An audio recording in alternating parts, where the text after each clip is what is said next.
The chemistry, biology, neurology, psychology, as well as the historical, evolutionary, and cultural aspects of our sense of smell. And this led to further research, and I can say that my main concern today is theoretically olfaction and practically fragrances.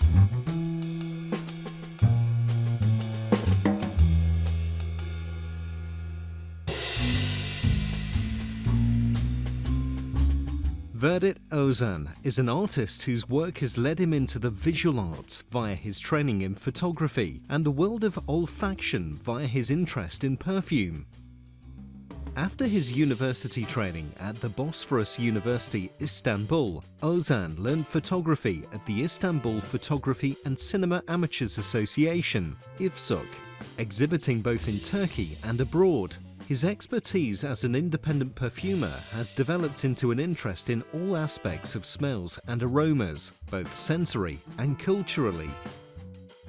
He has broadcast and lectured widely on the subject, currently teaching on the Cultural Studies Master's Programme at the Istanbul Bilgi University, while writing his 4-volume text of the subject, The Book of Smells, and conducting olfaction and perfumery workshops.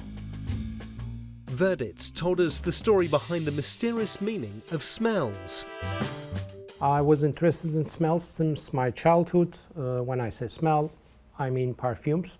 I can say that my first 20 trials found their way into the sewage system of Istanbul.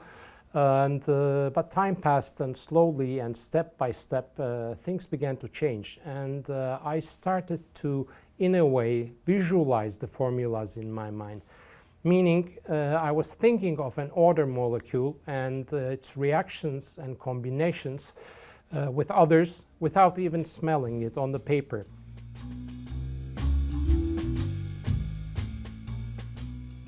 Of course, there are schools who teach you all these in a shorter period, but I didn't get any formal education. You can easily say that I have an obsessive personality.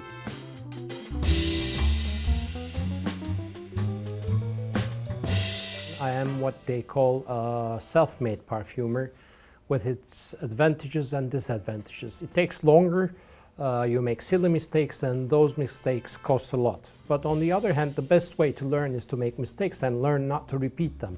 I was lucky to find a bunch of very giving friends worldwide and share the outcomes of the trials with each other.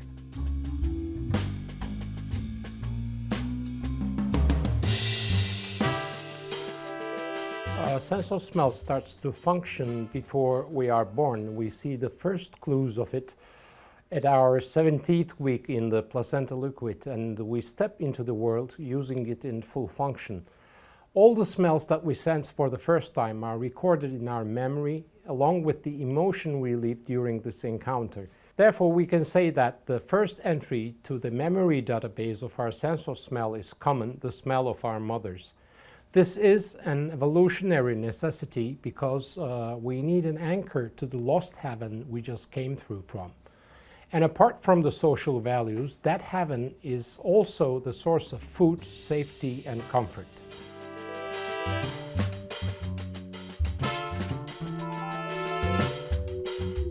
There is no such thing as a universally bad smell or a good smell.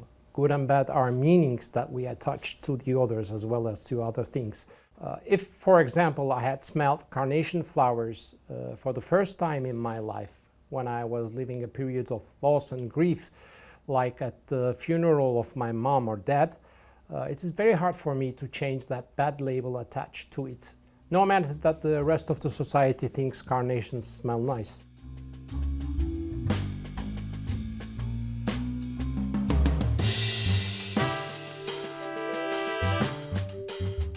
Olfaction is processed in the same area of our brain as well as our memory and emotions. This nearly direct connection with the emotions and memory, along with the fact that we smell through our noses while we breathe, makes the sense of smell something that we cannot avoid. You can skip a few pictures in a gallery, but you can never override a smell if it's present in the air. It does not have an on and off switch.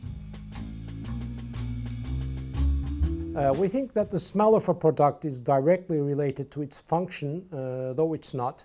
You can use an unscented shampoo and it can function the same way as a scented one, but research show that when we use the scented one, we think it cleans our hair deeper, makes it softer, and gives more volume.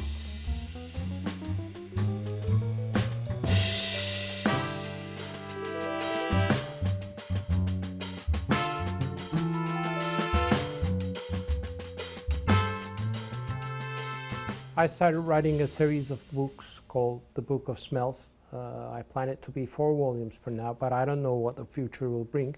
They are all in Turkish. I think it's best to finish the series first and then look for the prints of them in other languages.